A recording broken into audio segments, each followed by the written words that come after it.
അതിനിടെ സംസ്ഥാനത്ത് എംപോക്സ് സ്ഥിരീകരിച്ചു എന്ന വാർത്ത കൂടിയുണ്ട്. സൗദിയിൽ നിന്നെത്തിയ തിരുവനന്തപുരം കിളിമാനൂർ സ്വദേശിയായ 43-കാരനാണ് രോഗം സ്ഥിരീകരിച്ചത്. റിനു ശ്രീധർ വിവരങ്ങളുമായി.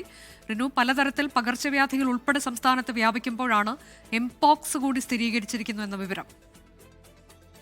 തീർച്ചയായും അനുജ, തിരുവനന്തപുരം കിളിമാനൂർ സ്വദേശിക്കാണ് സൗദിയിൽ നിന്നെത്തിയ 43-കാരനാണ് രോഗം സ്ഥിരീകരിച്ചത്. സംസ്ഥാനത്ത് ഇന്ന് ആരോഗ്യ വകുപ്പ് നൽകിയ കണക്ക് അനുസരിച്ചാണ് ഒരാൾക്ക് രോഗം സ്ഥിരീകരിച്ചിട്ടുള്ളത്. ഈ മാസം ഇതാദ്യമായിട്ടാണ് എംപോക്സ് രോഗം സംസ്ഥാനത്ത് സ്ഥിരീകരിക്കുന്നത്.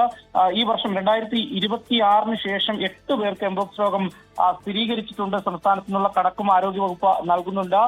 എന്നാൽ ഈ 43-കാരന്റെ ആരോഗ്യ നിലയിൽ തൃപ്തി ഉണ്ട് എന്നുള്ളതാണ്. വലിയ രീതിയിലുള്ള ബുദ്ധിമുട്ടുകളും ഒന്നും തന്നെ അദ്ദേഹത്തിനില്ല. ഇപ്പോൾ അദ്ദേഹം തിരുവനന്തപുരം മെഡിക്കൽ കോളേജ് ആശുപത്രിയിൽ ചികിത്സയിലുണ്ട് എന്നുള്ള വിവരമാണ് നമുക്ക് ലഭിക്കുന്നത്. അതേസമയം സംസ്ഥാനത്ത് നിന്ന് 19 പേർക്ക് ഷിഗല്ല രോഗവും സ്ഥിരീകരിച്ചിട്ടുണ്ട്. 68 പേർക്ക് ഡെങ്കിപ്പനി സ്ഥിരീകരിക്കുന്ന ഒരു സാഹചര്യവും ഉണ്ടായിട്ടുണ്ട്. പകർച്ചവ്യാധികൾ വലിയ രീതിയിൽ വ്യാപിക്കുന്നു എന്ന് തന്നെ പറയാം. 14 പേർക്ക് എലിപ്പനി സ്ഥിരീകരിച്ചു.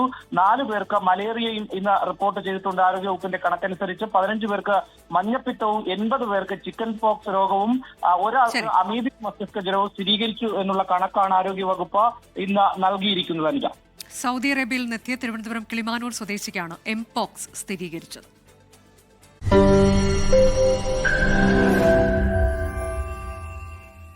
ലോകത്തെവിടെയായാലും ഏത് സമയത്തും 24 വാർത്തകളും ഓഗ്മെന്റഡ് റിയാലിറ്റി പാക്കേജുകളും എക്സ്പ്ലെയിനറുകളും വിശദമായി കാണാൻ ഞങ്ങളുടെ യൂട്യൂബ് ചാനൽ നിങ്ങൾക്ക് സബ്സ്ക്രൈബ് ചെയ്യാം.